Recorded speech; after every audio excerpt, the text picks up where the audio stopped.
Hello and welcome to BUtalks, the podcast series where we build our souls as well as our CVs. We're your hosts, Rachel Smith and Simon Trudeau. Today we are interviewing Dr. Jamie Crooks, who has quite a deep history here at Bishop's University. He is the current chairperson of the philosophy department as well as a full-time philosophy professor. He is also a project leader on the Learning Commons initiative and has been a dean and VP academic.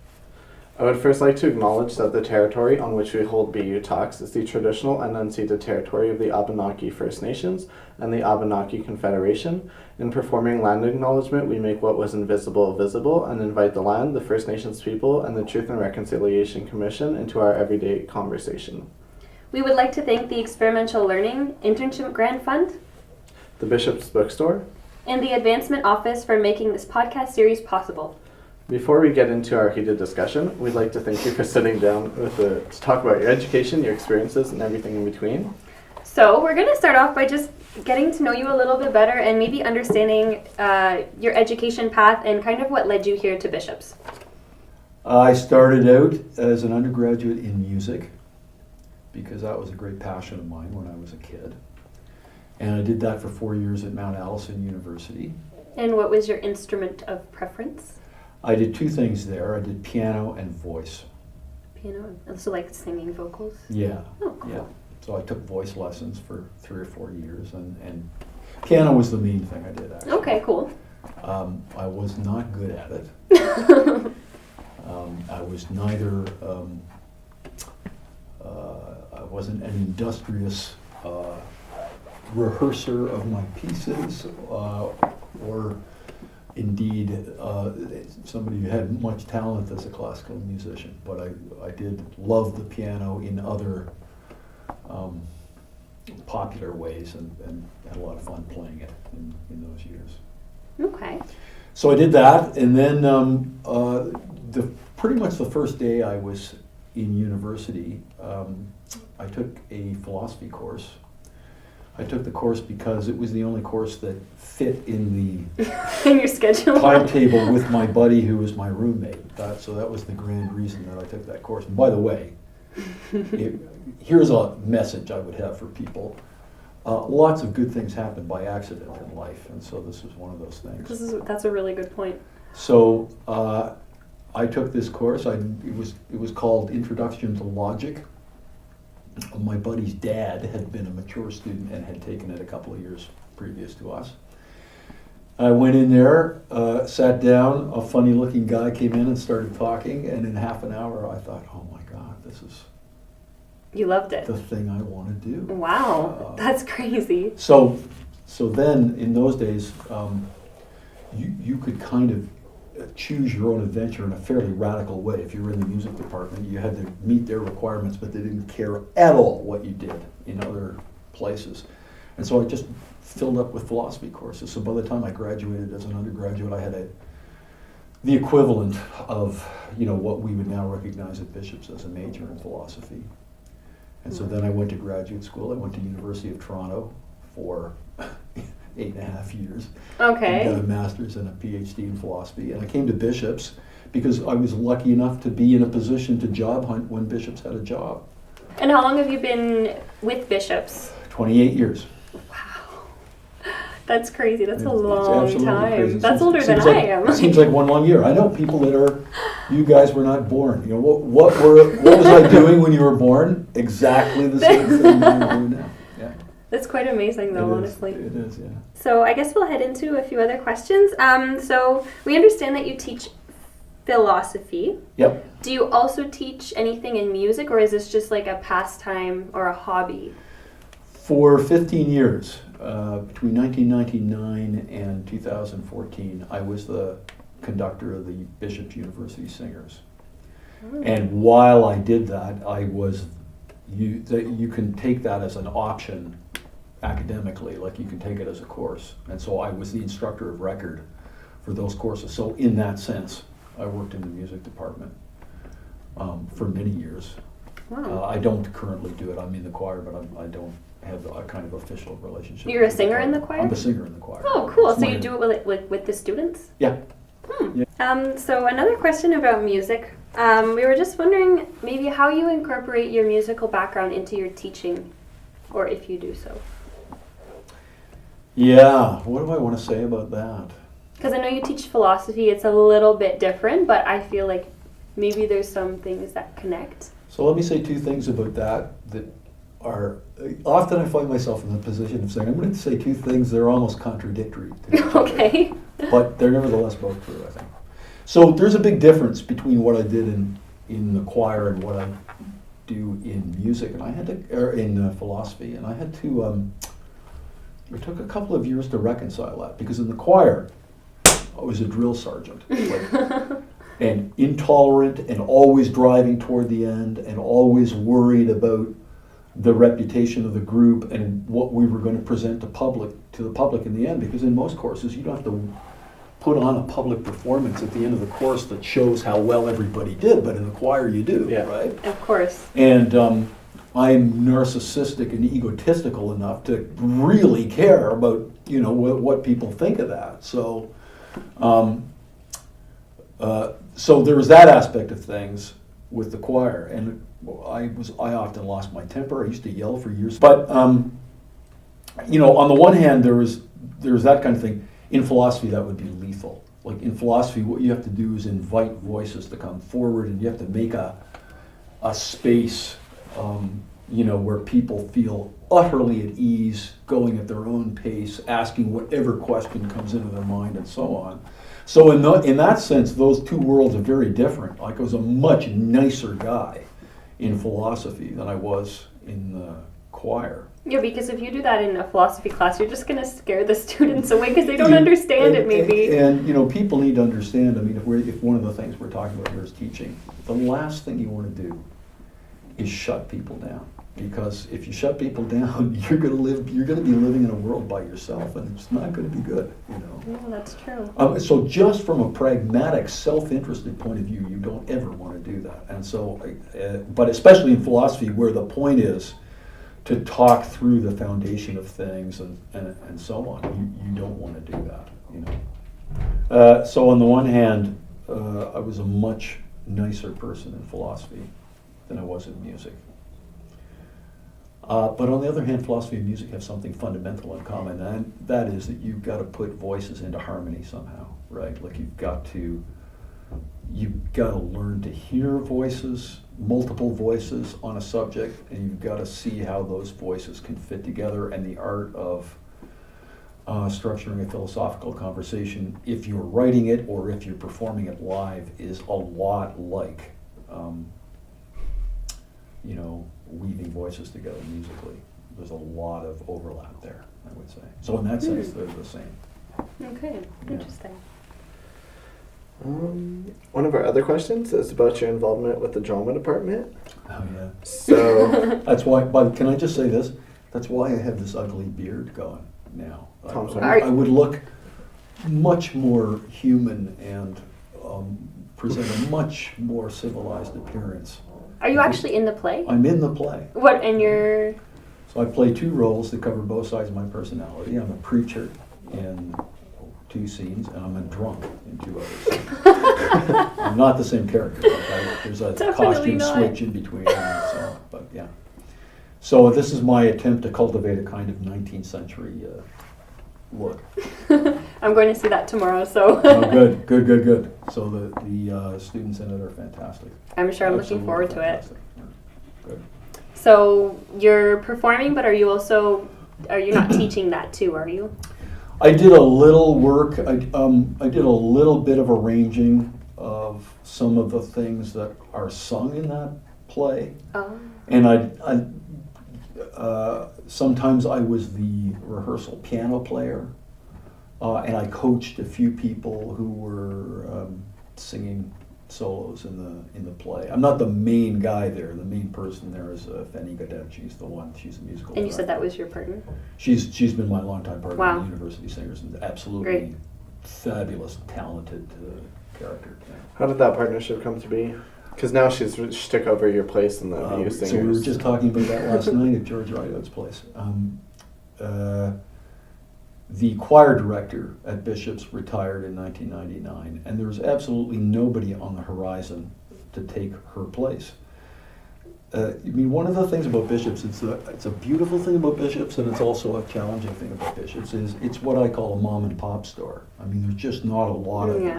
we don't live in Montreal or Toronto. There's a limited store of people that can do anything.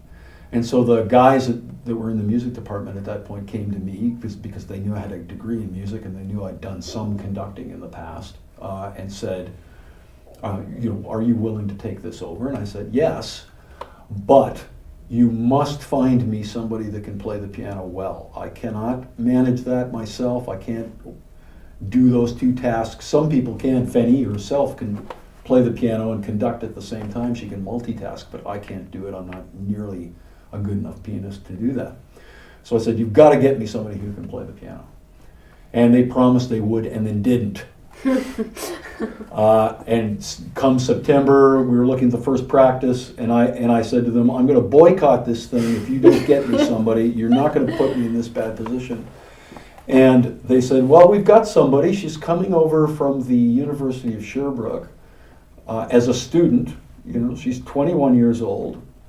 She doesn't speak English.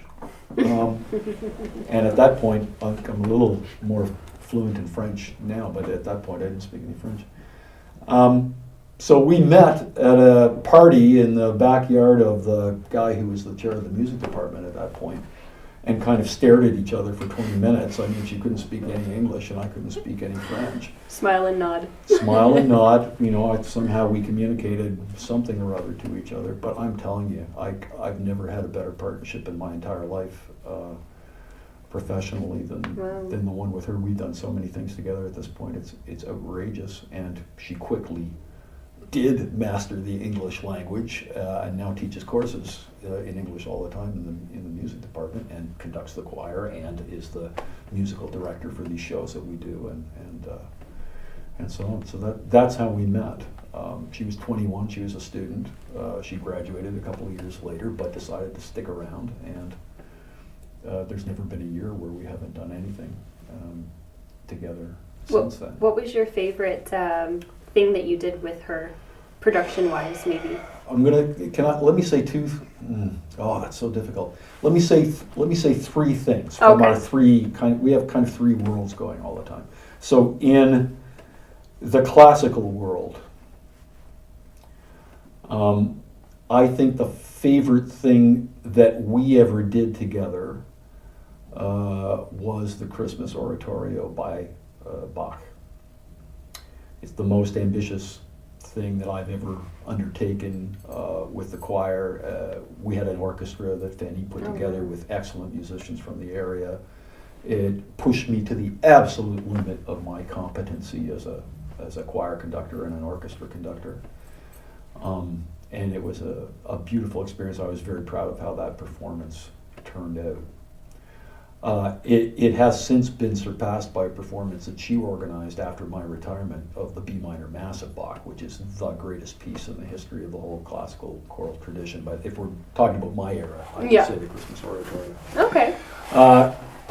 Then we do a pop show every spring, right? So that's a whole different world, where you've got rock musicians and people singing popular music, and the choir is a kind of big backup group for that. And I think my favorite show there is the Phoenix show that we talked about. Okay, that would make sense. It's the kind of spiritual highlight of things. And then in drama, it's really hard to say because we've had 15 projects now. Oh, that's a lot. Which is a lot. It goes back quite a long way. I love the one I'm working on right now. But we did a version of Shakespeare's Midsummer Night's Dream, made by George Rideout, who is the third partner in this drama world always. Like he's a brilliant guy. And he was reading Midsummer Night's Dream one day, and he was like, you know what? Like, I could take this part of the text out and drop this Beatles song in there. And you know what? I could take this text out and drop another Beatles song there. Anyway, to make a long story short, he made a musical version of Midsummer Night's Dream with all Beatles songs, like 28 Beatles songs. That's so original, though. Oh, it was incredible. Like you wouldn't expect that. And that was really the first spring musical project that we did with him. And the Beatles, I grew up with the Beatles. The Beatles are my favorite group of all time. And The idea that we would spend our days singing that music and listening to the words of Shakespeare, it's just hard to imagine a better world than that, So that'd be my favorite drama thing, I think. Although there are many, many other experiences there that are worthy and that had a great impact on me. Okay, great. Yeah. What do you think the role of philosophy is in education? That's a tough question. So let me distinguish between philosophy as what I would call a way of life and philosophy as an academic discipline. And let me say this, I don't think people are necessarily need to study philosophy as an academic discipline. But if you never philosophize in your life, you are really not being a human being. Like the notion that you would get through your life without trying to analyze your own condition, without trying to understand the fabric of your own experience, is a bit crazy. And there's this famous comment that Socrates makes in the Apology where he says the unexamined life isn't worth living. And I pretty much believe that. I don't think you have to examine it by taking philosophy courses at a university. And I think in almost any discipline, especially in the humanities, you can come to a kind of philosophical insight in a very wide sense. But I think that sort of thing, where you take a step back and you go, I'm going to take a moment here and try to think through the very sorts of experiences that I'm having with the help of the great minds of history, whether they're, people in the canon of philosophy, or whether they're people like Shakespeare and Bach and people outside of that canon of philosophy. I can't imagine an education that really is worthy of the name education that wouldn't involve that moment in some way. Okay. Yeah. And what do you think your philosophy of teaching is? Yeah. That's a hard one, isn't it? Well, I haven't made a point. It seems now fashionable to codify that, if I could put it that way, or to make a document that says what it is. And for some reason, I don't find that appealing. So let me say two things. They're really general things, but they're the two things I think that I would want to live by. One is, you must deeply respect the people you're studying with. So there can't be any watering stuff down. There can't be any infantilizing of things. There can't be any sense of, this is awfully hard for you to bear, so I'm going to make it entertaining for you. There can't be, that's disrespectful, I think, in a way. You got to respect the people you're talking to. They have every bit as much or more capacity for, understanding the sorts of things that you're wanting to talk about that you do. And if you do that, then what you see is those voices come out and they open up, and people, respect is a kind of lubricant for real and genuine conversation. So this is a way for you to get your students to open up about what they think and engage in discussion as a class. I think that they need to both feel and be respected. And Okay. what does that mean? That means don't be afraid of being boring. You know what I've said in the last 3 years? We're going to do work here, and 90% of it you're going to find a little boring, but 10% of it might blow your mind, Okay. But those two things aren't separable. You got to do the work. You got to slog through the arguments and so forth to get to the 10%. So don't be afraid.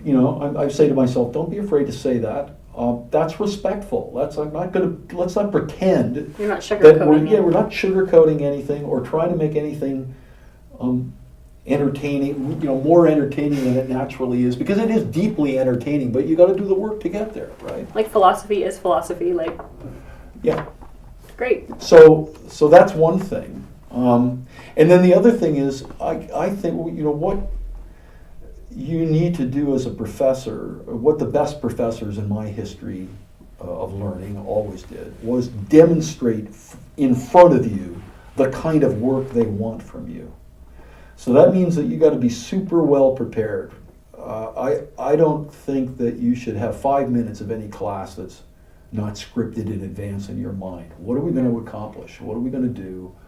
What is the path that I'm traveling? How does the path that I'm traveling link up or diverge from the paths that are evident to me from the other people that I'm talking to, and that kind of thing. So deep respect and a lot of preparation. Okay, And those those sound are like really important general things. things. I mean, I can't imagine anybody who wouldn't buy into those things. So in that sense, I feel kind of embarrassed to say them.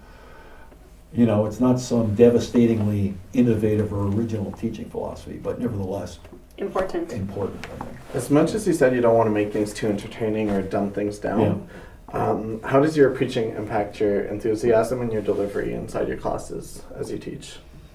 Well, I'm the son of a preacher man. So, I heard that. Tell us a little bit about that. well, the thing to say about that is if you're the son of a preacher man or the daughter of a preacher man, you hear public speaking of a certain kind every week. I was lucky in the sense that my dad was an excellent preacher.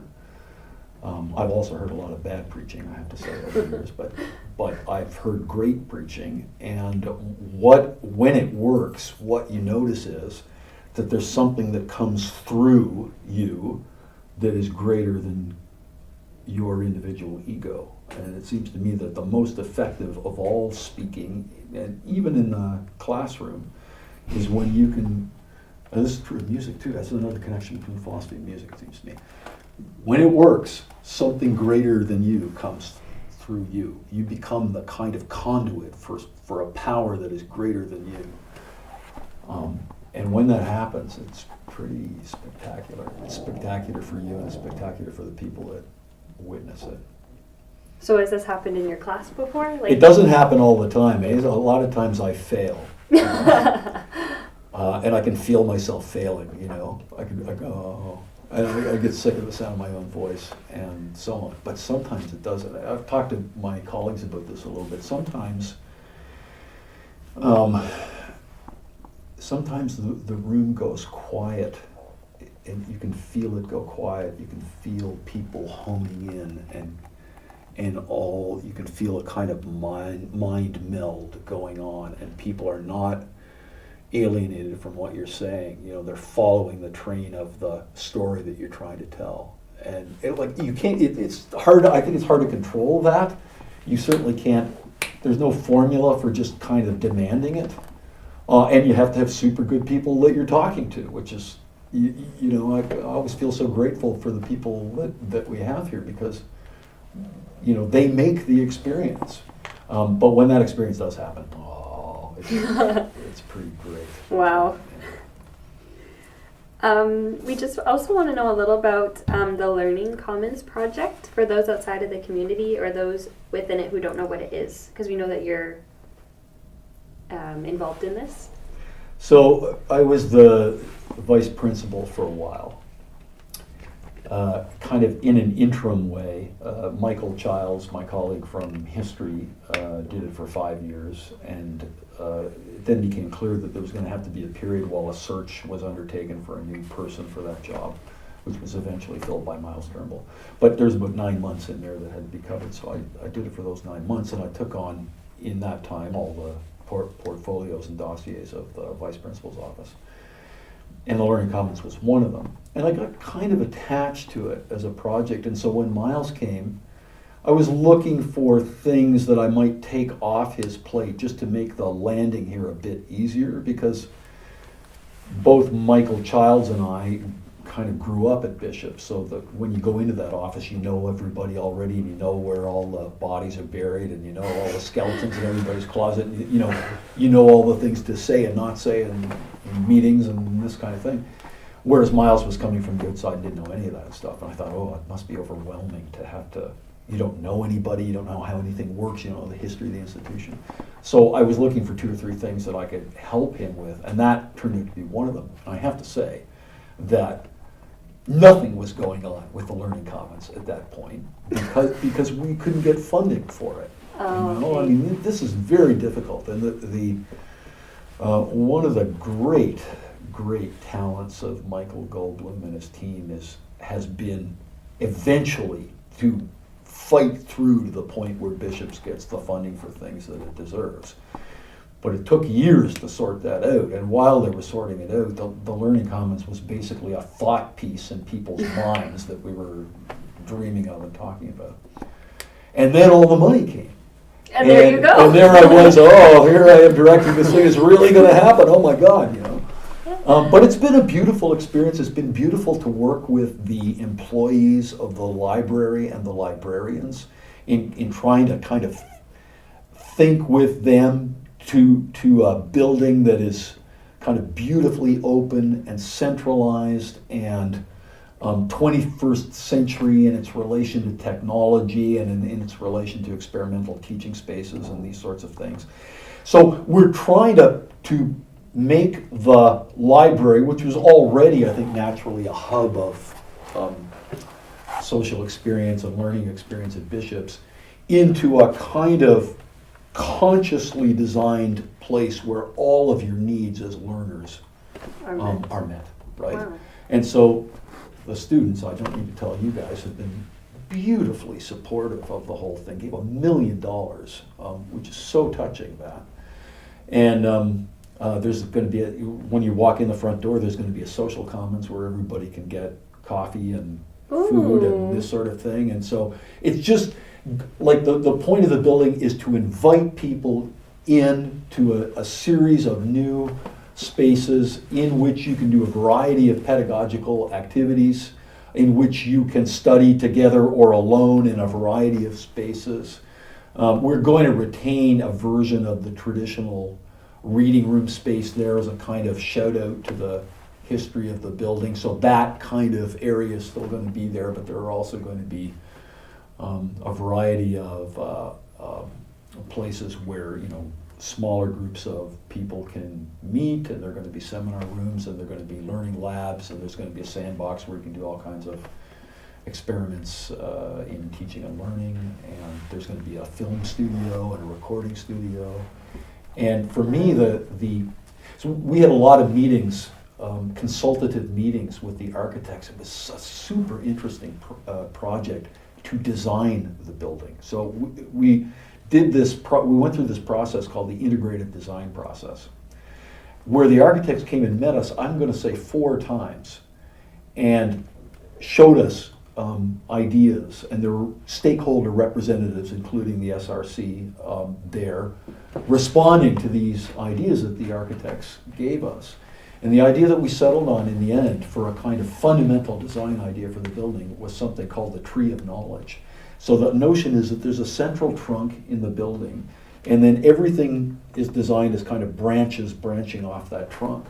And the trunk is an agora at the back of the library, which is this huge staircase, which can also double as a lecture theater, and as a study space, open at the back to the kind of natural environment, you know, back up the hill there, where you can have concerts or lectures or study. And that's kind of the trunk of the tree of knowledge, and then all of the other services kind of branch off of that. So the design process was interesting, and now we've been very extraordinarily lucky. I'm going to just do this. In the sense that, you know, the contractors that we brought in and the project managers that we brought in have done an extraordinary job of keeping on time and on budget. So it really looks, I'm going to do that one more time, like there'll be no problem meeting the projected opening date, which is September 2018. Wow, I can't wait for that. I'm going to still have a year after that at this school, and I'm super I excited. mean, we're lucky because we got to see the old one and the new one. And so the we new get to one. see the Yeah, that's it. transformation. You're a privileged generation. And you know who I feel bad for? The people oh, God bless them, that said, yeah, let's do this, but I'll And be then- graduated Yeah. before it ever happens. That's It never very, does. very altruistic, it seems to me. Yeah. Well, that was a great sneak peek. Like, I hadn't really Yeah. known much about what the new one was going to have compared to the old one, and that sounds super exciting. By the way, let me just say this. On the library webpage, there is a button you can click called Learning Commons Transformation that shows you 3D pictures of almost every space in the building, and gives you all the information you could ever want about what's going on there. I didn't know that, so that's Yeah. really exciting to It know. is exciting. How do you build your students' souls instead of their CVs inside and outside of the classroom? How do I build their souls? Well, is it up to me to do that? Well, how do you guide them? How do you help them develop their souls? Because, I mean, as a teacher, I guess I should be doing it. You're making me feel very ashamed of myself. How do I do it? I mean, I guess what I'm going to say is I'm going to go back to those two things that I talked about before. I first think that, and I remember this in my own undergraduate years, like, unless you're super lucky in who you had as high school teachers or in your high school experience, undergraduate university is the first place where you could be treated like an adult, right? Where people look at you and go, listen, man, we're the same here. We have the same experience and the same potentiality and that sort of thing. And so that is, as I remember, an exhilarating experience, right? Like, I go, oh, I can put the world on my back and it's up to me and I don't have to kowtow to anybody else and my destiny is in my own hands and that sort of thing. So to the extent that university professors can encourage that, I think that might fall under the category of building your soul. But that goes back to this business of respect, right? Yeah, Doesn't it? treating everybody equally, their students, Yeah, just as you. yeah. They're on the same level that way. And It's- looking at them, not just kind of, there's a way of doing that in a perfunctory sort of way, and that's not what I'm talking about. I mean, really putting on them the responsibility and the trust that they're going to produce great things. So you're almost treating them as collaborators instead of teacher-student. And frankly, in the best possible situation they are. I mean, I just had a conversation in a class that I had on Wednesday where I was in complete philosophical anxiety by the end of the class because the people in the class, because they were so prepared and so careful in their reading of the text that we were looking at, were pushing me off a position I'd held about that text for about 20 years. And I felt the ground shifting under my feet. I was like, oh my God.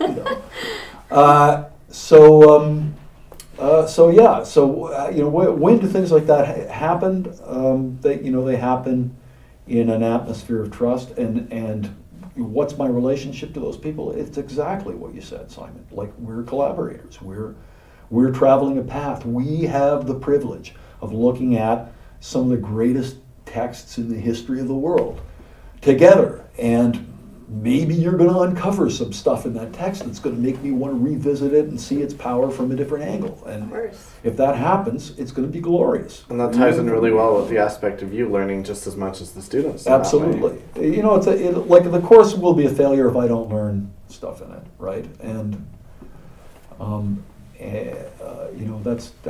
I have that responsibility too, and I think it's probably the case. I don't know. You always have to go on people's own angle on these things, but it seems to me that the most successful courses I've had are the ones where I learn things, and then people look back on it and go, "Oh yeah, there was something going on there that was worthwhile," That's a great answer. Yeah. Oh, well, thank you. So that would be one way of building your soul, and the other thing is, again, to go back to the thing I said before, because I think it's important, is to go, you need to model work. Work is important. Like, work, I'm a crusty old Protestant. Like, work makes us better. Like, it's good, we're just doing this Tom Sawyer thing in the theater, and it's a pretty simple insight, but it's super powerful. Like, these guys have been utterly heroic. Like, they're actors, but they've also worked 10 hours a day to build a set that's incredible, and done all kinds of things outside of the official business of acting to make sure that the show is a success. And when you invest yourself at that level in a project, you own it and you're proud of it and you're deeply implicated in it in a way that you wouldn't be if it were just served up to you in some kind of, easy way. And it's beautiful to see that. It's beautiful to see people owning their work. So, if in my own way in philosophy I can send a message to people, work is good. I worked hard on this. Like, I worked hard to prepare for this hour. Do you see that? So, like, you need to work hard too, and they do. So I think there's some soul building that goes on in that process. It sounds like it. Yeah. All right. Yeah, I think you've answered all of our questions. We had a Good. great time. Thank you for being a part of BUtalks. Well, it was nothing but fun, actually. Can you find a way of just editing out? Editing. Editing out the fingers. Is that possible? I don't think so.